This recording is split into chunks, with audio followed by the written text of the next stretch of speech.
A short time ago, the United States military began major combat operations in Iran. Our objective is to defend the American people by eliminating imminent threats from the Iranian regime, a vicious group of very hard, terrible people. Its menacing activities directly endanger the United States, our troops, our bases overseas, and our allies throughout the world. For 47 years, the Iranian regime has chanted death to America and waged an unending campaign of bloodshed and mass murder, targeting the United States, our troops, and the innocent people in many, many countries. Among the regime's very first acts was to back a violent takeover of the U.S. Embassy in Tehran, holding dozens of American hostages for 444 days.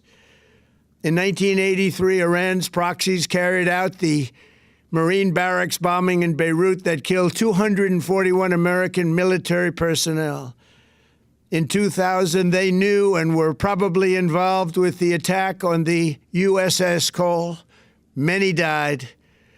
Iranian forces killed and maimed hundreds of American service members in Iraq. The regime's proxies have continued to launch countless attacks against American forces stationed in the Middle East in recent years, as well as U.S. naval and commercial vessels in international shipping lanes. It's been mass terror, and we're not going to put up with it any longer. From Lebanon to Yemen and Syria to Iraq, the regime has armed, trained, and funded terrorist militias that have soaked the earth with blood and guts. And it was Iran's proxy, Hamas, that launched the monstrous October 7th attacks on Israel, slaughtering more than 1,000 innocent people, including 46 Americans, while taking 12 of our citizens hostage. It was brutal, something like the world has never seen before. Iran is the world's #1 state sponsor of terror and just recently killed tens of thousands of its own citizens on the street as they protested. It has always been the policy of the United States, in particular, my administration, that this terrorist regime can never have a nuclear weapon. I'll say it again, they can never have a nuclear weapon. That is why in Operation Midnight Hammer last June, we obliterated the regime's nuclear program at Fordow, Natanz, and Isfahan. After that attack, we warned them never to resume their malicious pursuit of nuclear weapons, and we sought repeatedly to make a deal. We tried. They wanted to do it. They didn't want to do it. Again, they wanted to do it. They didn't want to do it. They didn't know what was happening. They just wanted to practice evil. But Iran refused, just as it has for decades and decades. They've rejected every opportunity to renounce their nuclear ambitions, and we can't take it anymore.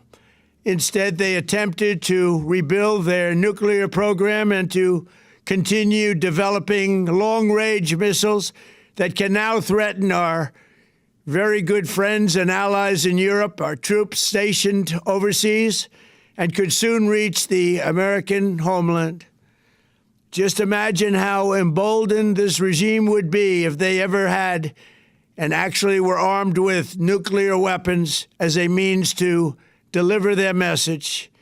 For these reasons, the United States military is undertaking a massive and ongoing operation to prevent this very wicked, radical dictatorship from threatening America and our core national security interests. We are going to destroy their missiles and raise their missile industry to the ground. It will be totally, again, obliterated.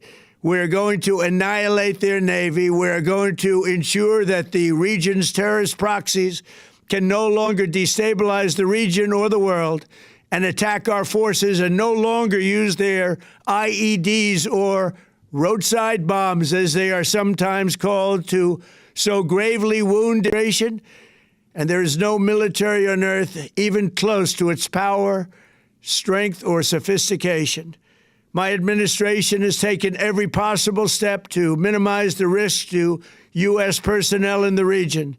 Even so, and I do not make this statement lightly, the Iranian regime seeks to kill. The lives of courageous American heroes may be lost, and we may have casualties. That often happens in war. But we're doing this not for now. We're doing this for the future, and it is a noble mission. We pray for every service member as they selflessly risk their lives to ensure that Americans and our children will never be threatened by a nuclear-armed Iran. We ask God to protect all of our heroes in harm's way, and we trust that, with his help, the men and women of the armed forces will prevail. We have the greatest in the world, and they will prevail. To the members of the Islamic Revolutionary Guard, the armed forces, and all of the police, I say tonight that you must lay down your weapons and have complete immunity, or, in the alternative, face certain death. So, lay down your arms. You will be treated fairly with total immunity, or you will face certain death. Finally, to the great, proud people of Iran, I say tonight that the hour of your freedom is at hand. Stay sheltered. Don't leave your home. It's very dangerous outside. Bombs will be dropping everywhere. When we are finished, take over your government. It will be yours to take. This will be probably your only chance for generations. For many years, you have asked for America's help, but you never got it. No president was willing to do what I am willing to do tonight. Now you have a president who is giving you what you want. So let's see how you respond. America is backing you with overwhelming strength and devastating force. Now is the time to seize control of your destiny and to unleash the prosperous and glorious future that is close within your reach. This is the moment for action. Do not let it pass. May God bless the brave men and women of America's armed forces. May God bless the United States of America. May God bless you all. Thank you.